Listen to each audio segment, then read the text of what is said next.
High দিদি। তো আজ একটা তুমি ব্লুর ওপরে একটা বেনারসি পরেছো, তো তুমি কেমন কি লুক চাও বলো। আমার লুকটা মানে একদম সোবার হোক এটাই ওকে চাই। ওকে আর যেহেতু এটা একটা পার্টি মেকআপ সুতরাং ডিসেন্ট অ্যান্ড সোবার এই লুক, এবার বাকিটা তোমার উপর। ওকে তুমি যেমন সাজাবে ঠিক সেরকম। ওকে, থ্যাংক ইউ। ওকে। তো তুমি আমার কাছে একটা সফট মেকআপ চেয়েছিলে সফট আর বলেছিলে হেয়ারটা যেন ক্রিম্পিং করে আমি জাস্ট ছেড়ে রাখি। তো আমি তোমায় বললাম যে দুপাশে একটু ক্লিপটা দিয়ে ফুলটা যদি আটকে রাখো তো ভালো আমার বেশ লাগবে। পছন্দ হয়েছে। আচ্ছা, তোমার কেমন কি লাগলো বলো।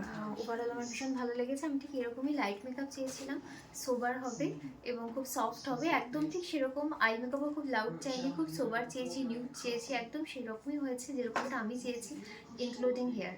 Thank you so much. আমি তোমার রিভিউ আগেও দেখেছি, ভীষণ ভালো লেগেছে। আজকে সেজে স্যাটিসফ্যাকশন আরও অনেক গুণ বেড়ে গেল। Thank you so much. Bye, thank thank you. Tata.